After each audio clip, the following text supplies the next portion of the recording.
Hello and welcome to Civil Study Explainer. My name is Anjum Sharma and today we will talking about highlight of the economic survey 2021 and 2022. Economic survey आया है, आप जानते हैं। कल आना है budget, कल यानी 1 फरवरी को, और 1 फरवरी से एक दिन पहले 31 जनवरी को आया है इकोनॉमिक सर्वे 2021। इस बार के इकोनॉमिक सर्वे का जो थीम है, सेंट्रल थीम है, that is agile approach. Hindi में कहते हैं त्वरित दृष्टिकोण। तो agile approach implemented through India's economic response to the कोविड-19 पैंडेमिक शॉक। यानी उससे उभरने के लिए जो एजाइल अप्रोच, आपको तुरंत वाली जो अप्रोच चाहिए इस कोविड पैंडेमिक शॉक से निपटने के लिए, जो इम्प्लीमेंट हुई है, उसके बारे में ये पूरा का पूरा सेंट्रल थीम इकोनॉमिक सर्वे का रखा गया है। हमारे chief economic adviser, economic survey आने से कुछ दिनों पहले उनकी अपॉइंटमेंट होती है। His name is doctor V अनंत नागेश्वरन। और ये इकोनॉमिक सर्वे तैयार लेकिन उन्होंने नहीं किया है, ये किया है संजीव सान्याल, जो कि प्रिंसिपल इकोनॉमिक एडवाइजर हैं। वो और उनकी टीम मिलकर इस इकोनॉमिक सर्वे को तैयार करती है। डॉक्टर वी अनंत नागेश्वरन ये तैयार होने के बाद आते हैं, और आपको उनका नाम जो है याद रखना चाहिए, because he is our new chief economic adviser. तो आज जब प्रेस कॉन्फ्रेंस हो रही थी पीआईबी पर, आप जाकर पीआईबी के यूट्यूब चैनल पर आप जाकर उसे देख सकते हैं। तो he was present there, and he was talking about Sanjeev Sanyal and his team, and Mr. Sanjeev Sanyal, economist and principal economic advisor of our country. He was explaining about the economic survey and its chapters. तो अगर आप इसके chapters देखेंगे economic survey के, तो अलग अलग chapters इसमें हैं। इस बार इकोनॉमिक सर्वे एक ही आया है, एक ही पार्ट, और उसके साथ आया है एक सब्स्टिट्यूट, एक सप्लीमेंट, जिसमें डेफिनेशंस काफ़ी सारी दी हुई हैं। जैसे एक चैप्टर है स्टेट ऑफ द इकोनॉमी, पहला chapter. Now the second chapter is physical developments, ठीक है। Third chapter is regarding monetary management and financial intermediation. Next chapter is prices and inflation, then sustainable development and climate change, then agricultural and food management, then industry and infrastructure, then services, then social infrastructure and employment, and या this was the last chapter. तो इस तरीके से कुछ chapters में इस पूरे economic survey को बांटा गया है, और आज उसके की हाइलाइट्स केवल हम लोग देखने वाले हैं, क्योंकि डिटेल में जब तक हम लोग नहीं पढ़ेंगे, जब तक वो पूरा डिटेल में पढ़ा नहीं जाएगा, तब तक आपको कुछ भी बताना बहुत जल्दबाजी होगी। कुछ गलत बता दिया जाए उससे बेटर है कि हम की हाइलाइट्स केवल उसके देख लें, जो कि समरी है। सी, अगर पूरी इंडियन इकोनॉमी का स्नैपशॉट आप देखें 2021 और 2022 का, तो जीडीपी ग्रोथ जो है at constant prices in percentage की बात हो रही है। 2021-2022 का जो अभी का जो करंट फाइनेंशियल ईयर है, जो प्रोजेक्टेड है, 9.2% कहा गया है कि कांस्टेंट प्राइस पर 9.2% रहेगी। और ये मोटा मोटी वर्ल्ड बैंक और एडीबी, एशियन डेवलपमेंट बैंक वगैरह वगैरह के जो प्रोजेक्टेड ग्रोथ रेट थी उसके आसपास है। हालांकि 2022 और 2023 के लिए, 22-23 के लिए 8 से 8.5% का प्रोजेक्टेड ग्रोथ रेट जो है जीडीपी का, वो बताया है इकोनॉमिक सर्वे ने। फिजिकल डेफिसिट की बात करें तो परसेंटेज ऑफ जीडीपी कितना रहने का प्रोजेक्टेड है, तो 9.2 2020-21 का था। लेकिन 2021-22 का जो है 6.8 कम रहेगा फिजिकल डेफिसिट। अच्छी चीज है, फिजिकल डेफिसिट राजकोषीय घाटा कम रहे। इन्फ्लेशन, इन्फ्लेशन अगर आप देखें तो 12.5% डब्ल्यूपीआई इन्फ्लेशन और सीपीआई कंबाइंड 5.2%। ये 2021-22 का है। अप्रैल से दिसंबर 2021 स्टार जो लगा हुआ है ये, यानी कि इस दौरान अप्रैल से दिसंबर 2021 में डब्ल्यूपीआई जो इन्फ्लेशन था हमारा, दैट वाज 12.5%, और सीपीआई कंबाइंड जो था वो कम हो गया था, और वो पहुंच गया था 5.2%, जो कि 2020-21 में ज्यादा था। जबकि जब डब्ल्यूपीआई जो है 2020-21 में काफी कम था और 12.5% आ गया है। Reserve exchange, foreign exchange reserve पे नया रिकॉर्ड बना है, 633 billion US dollar year and में 2021 के ये बना है। और नवंबर में इंडिया वाज द थर्ड और फोर्थ, आगे अभी देखते हैं स्लाइड्स में, if I am not wrong, fourth country, yes, fourth country in the world जिसके पास सबसे ज्यादा फॉरेन एक्सचेंज रिजर्व था। तो ये अपने आप में एक रिकॉर्ड था। Agricultural and forestry and fishing में ग्रोथ रेट 3.9% रह सकता है, ऐसा इस पे कहा गया। ये बेसिक प्राइसेस की बात हो रही है। इंडस्ट्रियल ग्रोथ की बात करें तो -7% था 2020-21 में। आपको पता है पैंडमिक हिट हुआ था, है ना? तो उस दौरान पे जब सब कुछ ठप था तो -7% से बाउंस बैक हुआ है 11.8% 2021-22। एस्टिमेटेड है 2021-22, मतलब इतना ओवरऑल रह सकता है। सर्विसेज एस्टिमेटेड एज इन कि अभी फाइनेंशियल ईयर एंड नहीं हुआ है, लेकिन हाँ जितना अब तक आया है उस पे 11.8% का आया है। सर्विसेज -8.4%, पैंडमिक में सबसे ज्यादा हिट हुई थी सर्विसेज, लेकिन बाउंस बैक 8.2% 2021-22 में। तो ये एक पूरी इंडियन इकोनॉमी का स्नैपशॉट था। ये चार्ट ही अपने आप में बहुत कुछ बता रहा है। अगर आपको इतना भी याद रहता है तो that is more than enough. अगर आपको आंकड़े नहीं याद रहते, डेटा नहीं याद रहता, मैं हमेशा बोलता हूँ कि एग्जाम में आपको डेटा नहीं चाहिए, आपको ट्रेंड चाहिए। आप एग्जाम में जाएं, इस तरीके से एक चार्ट बनाएं और ऐसे करके बनाएं और उस पे खाली एरो लगा दें कि ऊपर बढ़ता हुआ और नीचे ईयर लिख दें। आप मत लिखिए ये डेटा 633 अरब डॉलर और 12.5% की इन्फ्लेशन। अगर आप ऐसे चार्ट बनाते हैं और 2020, 21, 22 लिखते हैं, that means you know the trend कि इकोनॉमी में इन्फ्लेशन नीचे से ऊपर कैसे गया। यू नो द ट्रेंड कि माइनस से प्लस में आपकी इंडस्ट्रियल ग्रोथ कैसे हुई। यू नो द ट्रेंड की सर्विसेज -8.5, आप ऐसे करके एक चार्ट बना रहे हैं और यू नो कि -8.54 था, 8.2 तक पहुंच गया, right? Now see the GDP growth जो अभी हम लोगों ने बात की थी। फर्स्ट एडवांस एस्टिमेट 9.2% के यहाँ, प्रोजेक्टेड 8 to 8.5% है। फूड ग्रेन प्रोडक्शन बढ़ा है 308.6 मिलियन टन, ठीक है, and it includes rice, wheat, course wheel and pulses. Agriculture and forestry and fishes की बात करें तो 3.9% एस्टिमेटेड है।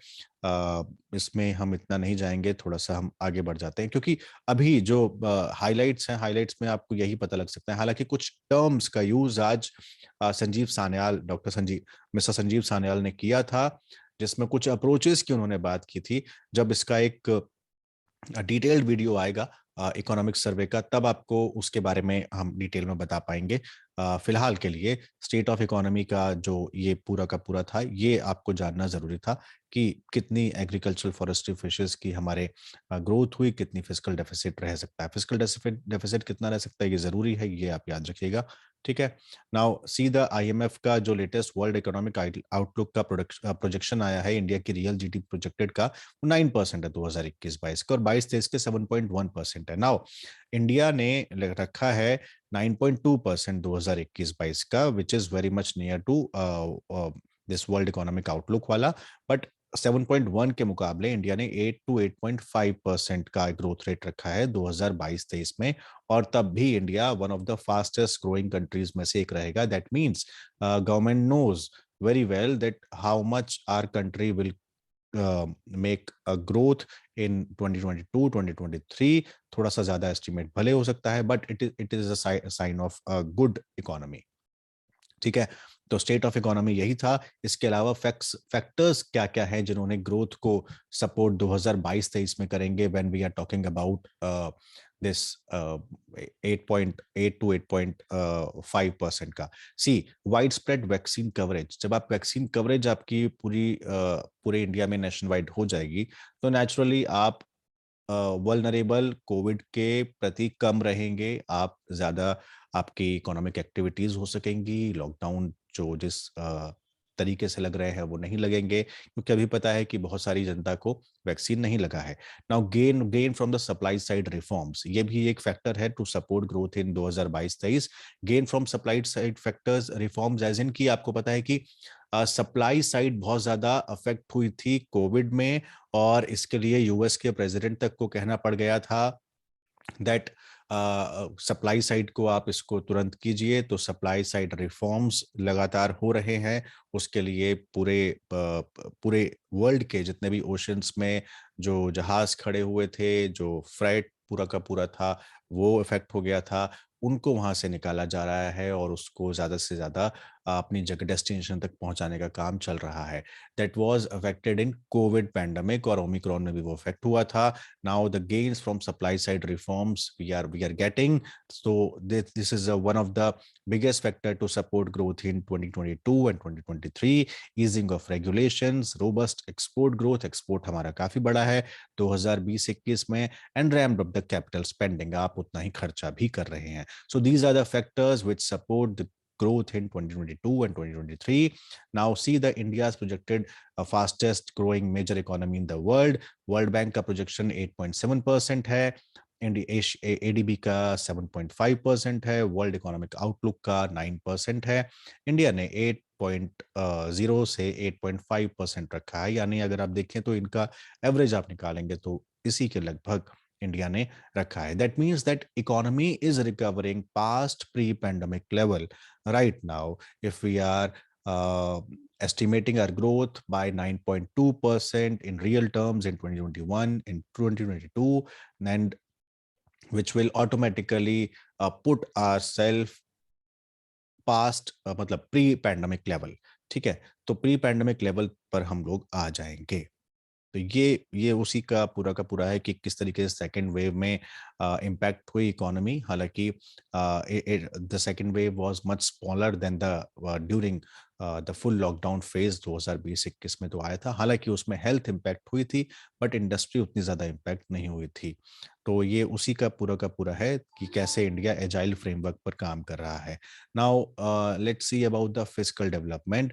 अप्रैल से नवंबर के बीच में रेवेन्यू रिसीट काफी ज्यादा इंडिया की बढ़ी, रेवेन्यू रिसीट बढ़ी, ग्रॉस टैक्स रेवेन्यू जो है उसमें ग्रोथ आया तो कैपिटल एक्सपेंडिचर आपका बढ़ गया.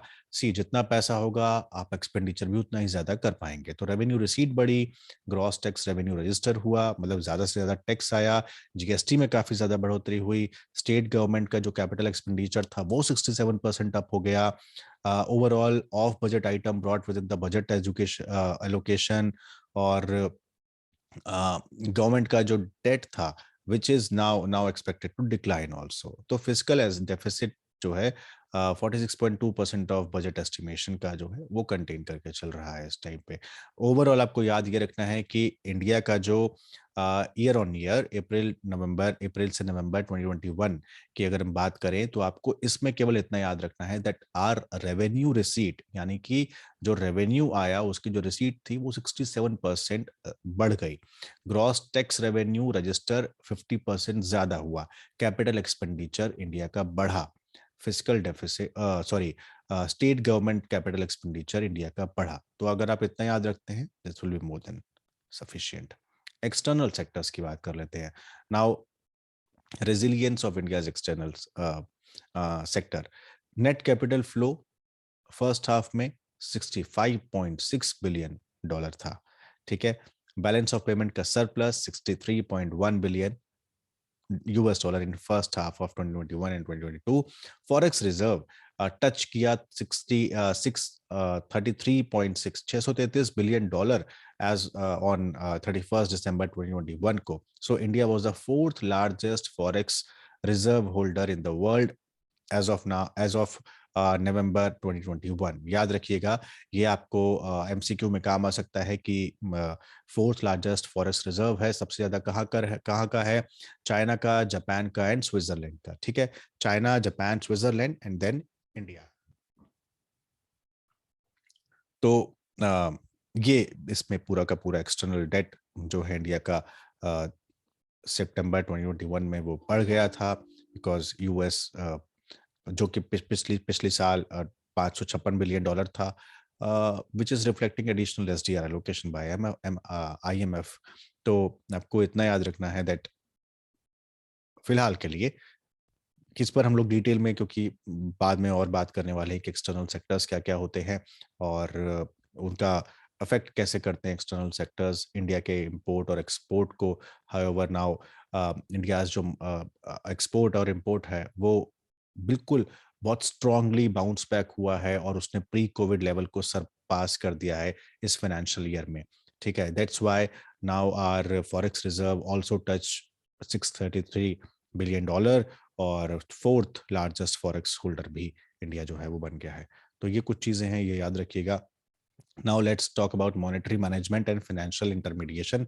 इसमें बैंकिंग की बात आएगी। दैट रेपो रेट जो कि 2021-22 में थ्रू आउट 4% जो है मेंटेन किया गया। लिक्विडिटी जो सिस्टम पे है उसको सरप्लस में रखा गया।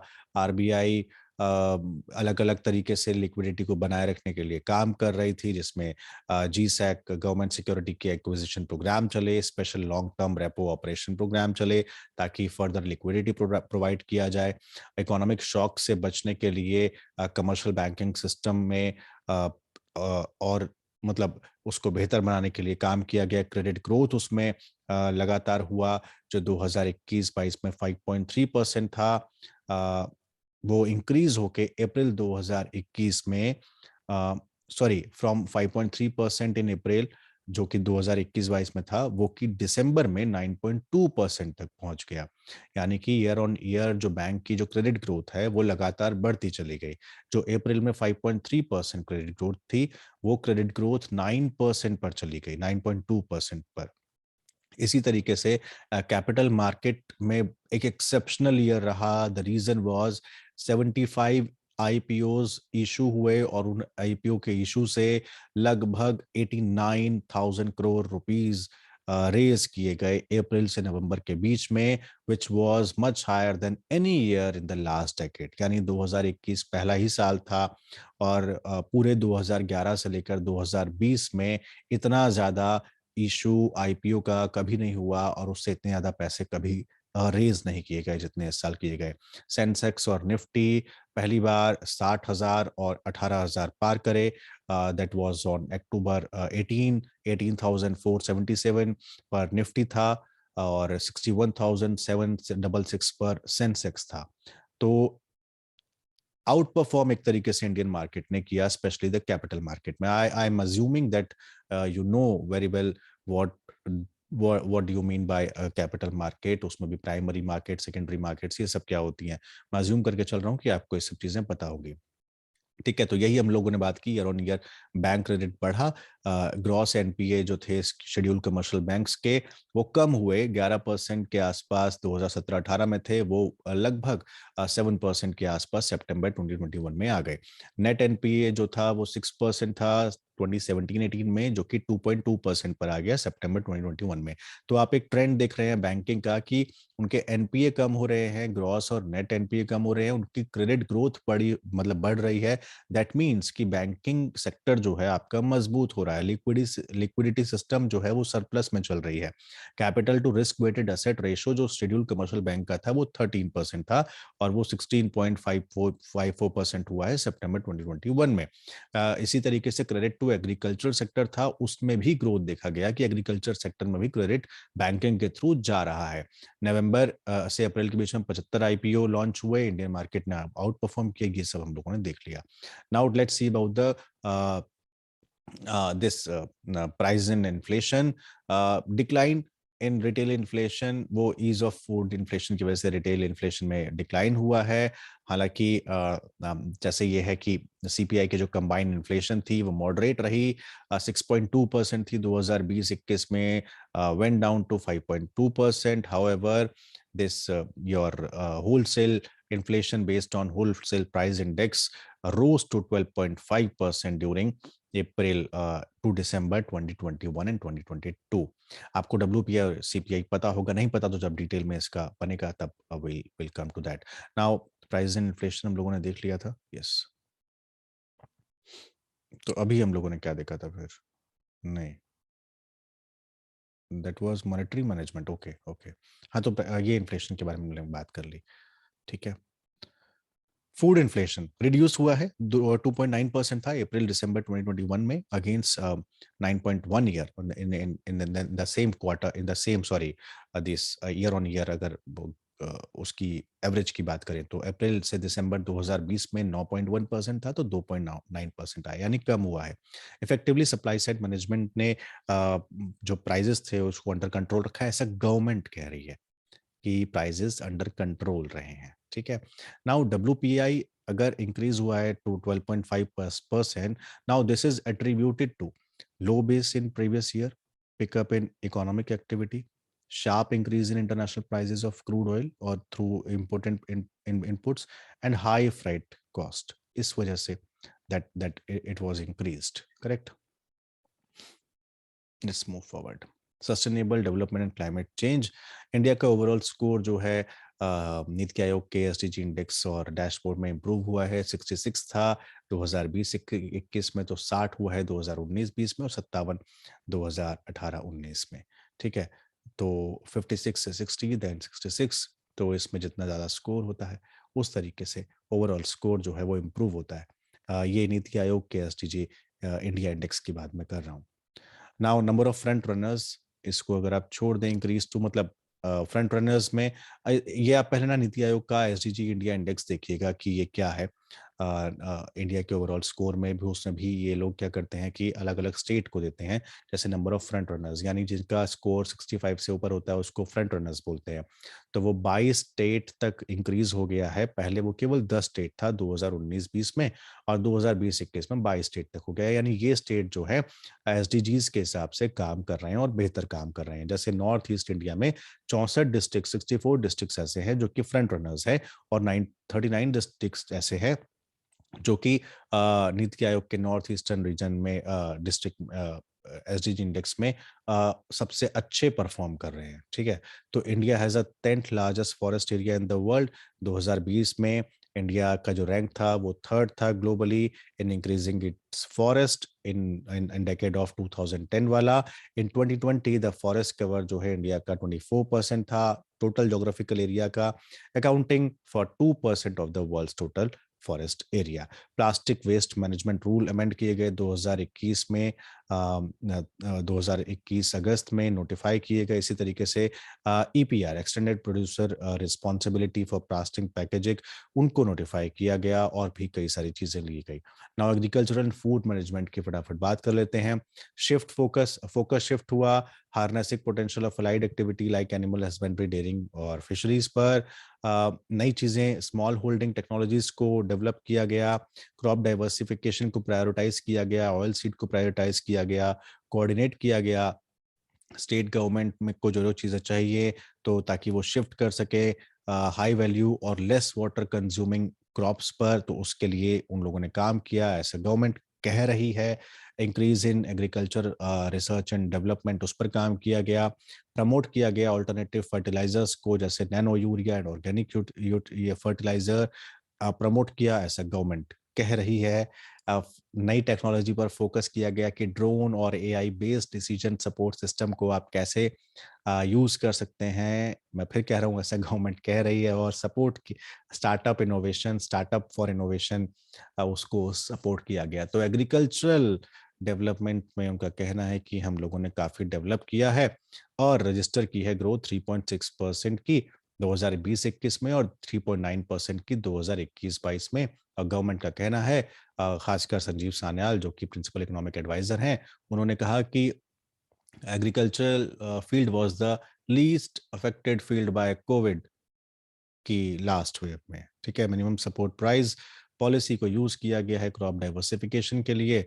नेट रिसीट जो है क्रॉप प्रोडक्शन से वो बढ़ी है 22% तक, और इस तरीके से बहुत सारा काम सरकार ने किसानों के लिए किया है। डिटेल में बाद में इंडस्ट्री और इंफ्रास्ट्रक्चर के फटाफट देख लेते हैं क्या है कि इंडिया की जो आईआईपी है, इंडेक्स ऑफ इंडस्ट्रियल प्रोडक्शन है, वो बढ़ गया है 17.4% तक बढ़ा है अप्रैल से नवंबर में 2021-22 में, जो कि अगर आप कंपेयर करें तो माइनस में था तो वो प्लस में आ गया है। दैट मीन्स कि इसमें ग्रोथ बढ़ी है। ऑल टाइम नेट प्रॉफिट की जो रेशो है लार्ज कॉर्पोरेट का, वो 10.6% तक हो गया है। रोड कंस्ट्रक्शन में 30% का इजाफा हुआ है, यानी रोड कंस्ट्रक्शन इंडिया का बड़ा है। दैट मीन्स कि इंडिया में 36.5 किलोमीटर्स पर डे रोड बनाई गई है, जो कि 2019 में केवल 28 किलोमीटर्स पर डे बन रही थी। दैट मीन्स कि per day 8 kilometre road Modi सरकार ने ज्यादा बनाई है। Capital expenditure of Indian railway budget increase हुआ है 5 टाइम 2004 के लेवल से 2 लाख करोड़ रुपए तक हो गया है। पीएलआई इंट्रोड्यूस किया गया है, अलग अलग इंडस्ट्री के सेक्टर्स में पीएलआई हम पढ़ चुके हैं। और मेजर बूस्ट आया है फिजिकल और डिजिटल इंफ्रास्ट्रक्चर में, ऐसा गवर्नमेंट का कहना है। सर्विस सेक्टर की बात करें तो सर्विस सेक्टर में जो -8.5% पर चला गया था, that boost and bounce back to 8.2% advance estimate in two 2021 and 2022। Overall service sector की जो ग्रोथ है वो बड़ी है, और सबसे ज्यादा पैंडेमिक में सर्विस सेक्टर ही हिट हुआ था, और सबसे बेहतर बाउंस बैक सर्विस सेक्टर ने ही किया है। ठीक है। 44 बहुत अच्छा एक आंकड़ा आया है कि इंडिया का जो कमर्शियल सर्विस एक्सपोर्ट है वो इंक्रीज हुआ है 4.1% 2020 में। और अब आपके काम की खबर, जितने लोग स्टार्टअप बनाना चाहते हैं या कुछ है, 14,000 नए स्टार्टअप, 14,000 न्यू स्टार्टअप्स 2021-22 में 14,000 नए स्टार्टअप्स खुले हैं। India is now third largest startup ecosystem in the world. Reforms हुए हैं, 44 Indian startup achieve unicorn club billionaire. ठीक है। 44 Indian startup achieved unicorn status in 2021, taking tally to 83। 83 total startup हैं India में जो यूनिकॉर्न क्लब में शामिल हैं, और 44 के, और जिसमें से कि 44 जो है 2021 में उनको स्टेटस मिला है। आप के शेप रिकवरी इमेजिन कर पा रहे होंगे कि एक तरफ आपका सेक्टर एक इतना ज्यादा ग्रोथ कर रहा है, वो यूनिकॉर्न क्लब में शामिल हो रहा है, और दूसरी तरफ दूसरा सेक्टर है जिसकी जॉब कट हुई है, पे कट हुआ है, जिसको अ, अ, जिसके पास लिटरली खाने के लिए नहीं था, और ये कई सारे रिपोर्ट्स बोलती हैं, उसको हमने कवर भी किया है। तो मेजर गवर्नमेंट रिफॉर्म हुए हैं इन सेक्टर्स में, that's why. Now social and infrastructure employment की बात कर लें तो कहना है कि 157 करोड़ डोजेस वगैरह, ब्ला ब्ला ब्ला ब्ला ब्ला, क्या इसको मैं बताएंगे कि मतलब ठीक है, 157 करोड़ डोजेस आपने लगा दी 16 जनवरी तक, अच्छी बात है। और फास्ट काम होना चाहिए था, आपने लगा दिया, अच्छी चीज़ है। जहाँ नहीं लग रही है वहाँ लगाइए, सिंपल सी चीज़ है। फिर योर पार्टिसिपेशन बढ़ाइए लेबर का, अगर उनको काम नहीं मिल रहा है तो। नेचुरल चीज़ें हैं ये सब, है ना। इस पे पीठ थपथपाने वाली चीज़ें ये है नहीं। बट चूंकि ये है, आपको पढ़ना है तो 70% population aged 18 plus fully vaccinated है, 93% को वैक्सीनेट हो चुके हैं फर्स्ट डोज से। ये सब याद रखने की कोई ज़रूरत है नहीं, और इस पर इतना जोर आपको देना नहीं है। Expenditure in social services centre increase 6.2% of GDP, ये सब भी आपको याद रखने की कोई ज़रूरत है नहीं। ठीक है, देख लीजिए कि हाँ, गवर्नमेंट ने काम किया है सोशल इंफ्रास्ट्रक्चर इसमें। अब इस पर कोई भरोसा करेगा that recovery in employment in urban sector जो है, उसमें एम्प्लॉयमेंट प्री पैंडमिक लेवल तक चला गया है, वापस चला गया है। जो प्री पैंडमिक लेवल पर एम्प्लॉयमेंट था अर्बन सेक्टर में, उसकी रिकवरी आपने कर ली है, मतलब 2 साल में। Swift recovery in labour market indicators, job formalisation continuing editing. ठीक है। As per the national family health survey, total fertility rate हमको पता ही है, दो मतलब केम डाउन आ गया है 2 तक, 2019 से 21 में, जो कि 2000 2.2 था 2015-16 में, तो वो 2 तक आ चुका है। टीएफआर आपको 2 रखना था, आ गया। मोर्टेलिटी रेट आपका कम हो गया। जल जीवन मिशन में हर घर जल में आपको 83 डिस्ट्रिक्ट्स में सारे घरों में जल है, ऐसा गवर्नमेंट का कहना है। ठीक है। और फंड इंक्रीज हुए हैं मनरेगा में। तो ये पूरा का पूरा इकोनॉमिक सर्वे का एक तरीके से ये था, समरी थी कि क्या क्या हुआ है। आपको याद ये रखना है कि इस बार के अप्रोच जो है अजाइल है, कि पैंडेमिक शॉक से कैसे निकले, इम्प्लीमेंट करें। इंडिया का रिस्पॉन्स एजाइल अप्रोच अपनाना चाहिए। वी अनंत नागेश्वरन सीईए, संजीव सान्याल और उनकी टीम ने ये बनाया है। ये पूरा का पूरा स्नैपशॉट है। एफआरएस बढ़ गया है, एग्रीकल्चर ये इंडस्ट्रियल ग्रोथ माइनस से प्लस में आई है, सर्विसेज माइनस से प्लस में आए हैं। इन्फ्लेशन आपकी 12.5%, डब्ल्यूपीआई सीपीआई कम हुई है, कम क्या मॉडरेट हुई है। फिस्कल डेफिसिट कम रखने की बात हुई है। जीडीपी का प्रोजेक्शन 9.2% करंट है, जो कि 21-22 का है, और अगले साल का 8 से 8.5% है। यही सब चीजें आपको इसमें याद रखने वाली हैं। जब डिटेल में कुछ टर्म्स लेकर आएंगे कि क्या क्या टर्म्स और हो सकते हैं, ये जो चीता ऊपर लिखा हुआ था ना, इसको छोड़ दीजिए, एक्शन प्लान फॉर इंट्रोडक्शन। दरअसल मैंने पुराने पीपीटी पर नया ये लिख दिया है, इस वजह से यहाँ पर ये मैं इसको लिखना भूल गया हूँ, वरना इकोनॉमिक सर्वे में तो हालांकि गवर्नमेंट ने खुद को चीता बताया ही है ना? लेकिन चीता है या नहीं, आप तय करेंगे। सो जितना हमको पढ़ना है, ये बजट के हाइलाइट्स थे, तो अपना बहुत ध्यान रखिए। बजट के टर्मिनोलॉजीज जो जो इम्पोर्टेंट है वो जल्दी लेकर आएंगे, डिटेल में क्या और क्या क्या इम्पोर्टेंट चीज़ें हैं। बहुत ख्याल रखिए, बहुत शुक्रिया।